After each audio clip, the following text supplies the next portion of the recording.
بسم اللہ الرحمن الرحیم۔ حضور نبی کریم صلی اللہ علیہ وآلہ وسلم کی بعثت کے وقت احترام انسانیت نام کی کسی چیز کا دنیا میں وجود نہ تھا۔ احترام انسانیت کا مطلب ہے رواداری، کشادہ دلی، بلا امتیاز مذہب و ملت، عدل و انصاف اور خدمت خلق، تعصب اور عصبیت سے احتذار، تنگ نظری، فتنہ و فساد اور ظلم و جور سے اجتناب، دین کے معاملے میں کسی پر سختی نہ کرنا وغیرہ۔ حضور نبی کریم صلی اللہ علیہ وآلہ وسلم جس معاشرے میں مبعوث ہوئے وہاں انسانی جان کی قیمت مکھی اور مچھر کے برابر بھی نہ تھی۔ معمولی باتوں پر مختلف قبائل میں کشت و خون شروع ہو جاتا تھا جو نسل در نسل سال ہر سال تک چلتا رہتا تھا۔ ان لوگوں میں رواداری اور کشادہ دلی کا تصور تک نہ تھا اور ہر وقت قبیلہ عصبیت جاہلیہ میں بری طرح مبتلا تھا۔ انسانیت کی اس سے زیادہ تذلیل کیا ہوگی کہ نومولود یا کم سن معصوم بچیوں کو زندہ زمین میں دفن کر دیتے تھے۔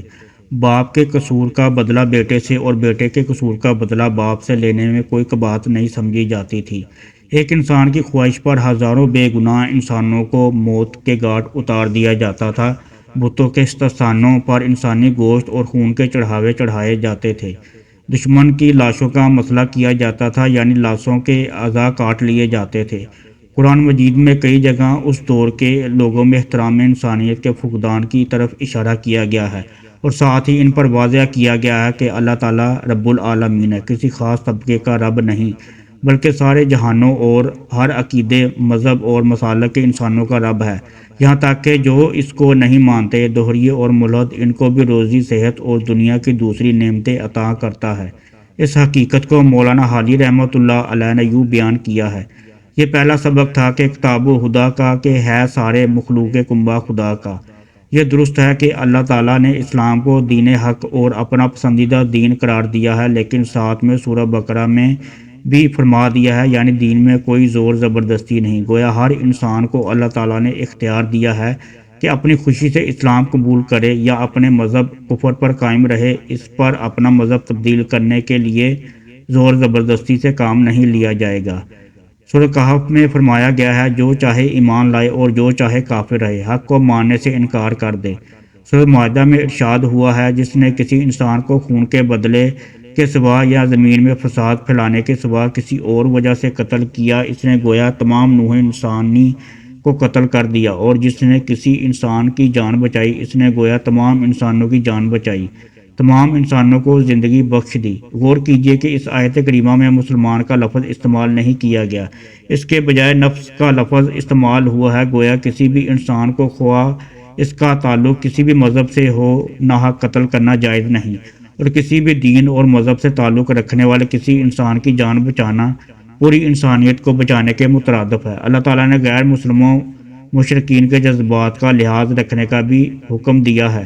سورۃ الانعام میں ارشاد ہوا ہے: یہ مشرک اللہ کے سوا جن کو پکارتے ہیں ان کو گالیاں نہ دو، کہیں ایسا نہ ہو کہ یہ شرک سے آگے بڑھ کر جہالت کی بنا پر اللہ کو گالیاں دینے لگیں۔ رسول اللہ صلی اللہ علیہ وآلہ وسلم کی حیات طیبہ قرآن مجید کی عملی تفسیر تھی۔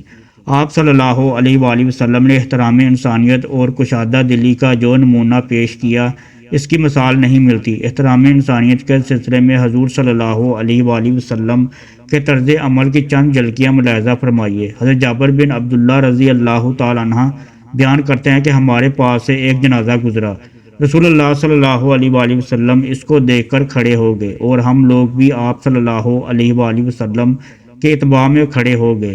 پھر ہم نے عرض کیا: یا رسول اللہ، یہ تو ایک یہودی کی میت تھی۔ آپ صلی اللہ علیہ وآلہ وسلم نے فرمایا: کیا وہ ایک فرد انسانی نہ تھا؟ جب تم کسی جنازے کو دیکھو تو کھڑے ہو جایا کرو۔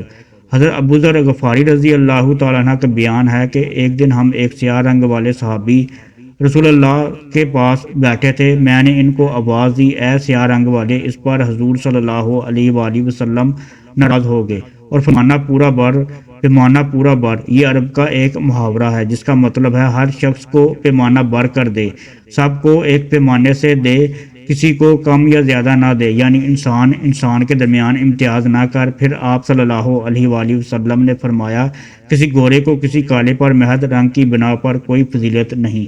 ابو ذر رضی اللہ تعالیٰ عنہ کہتے ہیں کہ حضور صلی اللہ علیہ وآلہ وسلم کا یہ ارشاد سن کر میں اس قدر شرمندہ ہوا کہ زمین پر لیٹ گیا اور ان صاحب سے کہا کہ کھڑا ہو جا اور میرے چہرے کو رون ڈال، میرے منہ کو اپنے پیروں سے مسل دے۔ رسول اکرم صلی اللہ علیہ وآلہ وسلم مکہ سے ہجرت فرما کر مدینہ تشریف لائے تو سب سے پہلا اہم کام آپ نے یہ کیا کہ یہود سے معاہدہ صلح آشتی کیا، جس میں یہود کو نہ صرف مکمل مذہبی آزادی دی گئی بلکہ شہری اور ثقافتی معاملات میں بھی ان کو مسلمانوں کے برابر حقوق دیے گئے۔ 9 ہجری میں نجران سے عیسائیوں کا ایک وفد حضور صلی اللہ علیہ وآلہ وسلم کی خدمت میں حاضر ہوا۔ آپ صلی اللہ علیہ وآلہ وسلم نے 60 آدمیوں پر مشتمل اس وفد کو مسجد نبوی میں ٹھہرایا اور اس کے ارکان کو اپنے طریق پر نماز پڑھنے کی اجازت دی۔ اگرچہ ان لوگوں نے اسلام قبول نہ کیا لیکن حضور نے ان کی تقریب میں کوئی کمی نہ کی۔ رسول اکرم صلی اللہ علیہ وآلہ وسلم نے لوگوں کو بتایا کہ وہ شخص ہم میں سے نہیں جو عصبیت کی دعوت دے، اور وہ بھی ہم میں سے نہیں جو عصبیت پر جنگ کرے، اور وہ بھی ہم میں سے نہیں جس کی موت عصبیت پر واقع ہو۔ ایک شخص نے عرض کیا، یا رسول اللہ، عصبیت کیا چیز ہے؟ آپ صلی اللہ علیہ وآلہ وسلم نے فرمایا، عصبیت یہ ہے کہ تم ظلم پر اپنی قوم کی ناجائز مدد کرو۔ حضور صلی اللہ علیہ وآلہ وسلم نے دشمنوں کی لاشوں کے مسئلے، ہونٹ، کان، ناک وغیرہ کاٹنے کی سختی سے ممانعت فرما دی۔ نیز لڑکیوں کو زندہ زمین میں دفن کرنے کو گناہ قرار دیا۔ آپ صلی اللہ علیہ وآلہ وسلم کوئی مہم روانہ فرماتے تو سردار فوج کو تاکیدی حکم دیتے کہ کسی بوڑھے کو، بچے کو، عورت کو قتل نہ کرنا۔ یہ ہدایت بھی دیتے کہ اپنی عبادتگاہ میں مقیم کسی مذہبی پیشوا یا خادم سے کوئی بھی تعرض نہ کرنا، کسی کھیت باغ وغیرہ کو نہ اجاڑنا اور نہ لوٹ مار کرنا۔